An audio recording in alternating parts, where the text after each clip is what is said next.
আজ বানাবো সাবুর খিচুড়ি, তাই জন্যই কিছু সাবু সকালেই ভিজিয়ে রেখেছিলাম। আর এখন নিয়ে নিয়েছি এই যে সমস্ত সবজিগুলো, এগুলোই আমার বাড়িতে ছিল। তোমাদের বাড়িতে অন্য সবজি থাকলে তোমরা কিন্তু সেগুলোও কেটে নিতে পারো। এদিকে ডালটাকে আমি দিয়েছি সিদ্ধ করতে ভেজে, আর তার মধ্যেই আমি করে নিচ্ছি আলুগুলো ভাজা। ততক্ষণে চলো তোমরা আমার ভিডিওটা কে কোথা থেকে দেখছো জানিও, ভালো লাগলে লাইক করে যেও। চলো এখন সাবুর খিচুড়ির দিকেই চলে যাওয়া যাক। প্রথমে ওদিকে তো ডালটা সিদ্ধ করতে বসিয়েছি, আর এদিকে কড়াইয়ে তেল দিয়ে প্রথমে কাজু আর কিশমিশ হালকা করে ভেজে নিয়ে এখন আলুগুলোকে প্রথমে একটু ভাজা করে সেগুলোই দিয়ে দিয়েছি ডালের ভিতরে। আর আলু ভাজা হয়ে গেলে যে কুমড়োগুলো কেটে রেখেছিলাম ডুমো ডুমো করে, সেগুলো ওই তেলেই ভাজা করে নিতে হবে হালকা লবণ আর হলুদ দিয়ে। সেগুলো করে নিয়ে আবারও আমি ডালের ভিতরে দিয়ে এখন দিয়ে দিলাম বরবটি কাটাগুলো। এগুলো সমস্তটা হালকা ভেজে আমি তুলে দিয়েছি ডালের ভিতরে।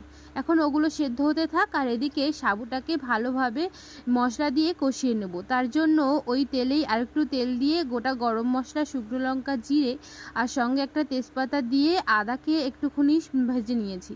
তারপরে টমেটো দিয়ে গুঁড়ো গরম মশলা আমি জলে ভিজিয়ে রেখেছিলাম সেগুলোই সব দিয়েছি, যেগুলো আর কি রান্নাতে লাগে, যেমন হলুদ, লবণ, জিরে, সেগুলোই দেওয়ার পরে ওটা আরও কিছুক্ষণ কষিয়ে এখন দিয়ে দিয়েছি সাবুগুলো। আর সাবুগুলো কিন্তু একদমই কড়ার সাথে লেগে যায়নি।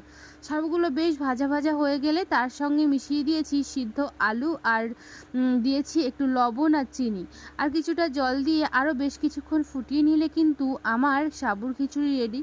এই সাবুর খিচুড়ি খেতে ভীষণই ভালো লাগে। আমি তো জীবনে প্রথম করলাম, কিন্তু খেতে কিন্তু ভীষণ ভালো হয়েছিল। আর আমি নামানোর শেষে একটু ঘি দিয়ে চাপা দিয়ে রেখেছিলাম। ভালো লাগলে লাইক কমেন্ট করে বন্ধু হয়ে যেও, পারলে একবার করে বাড়িতে খেয়ে নিও।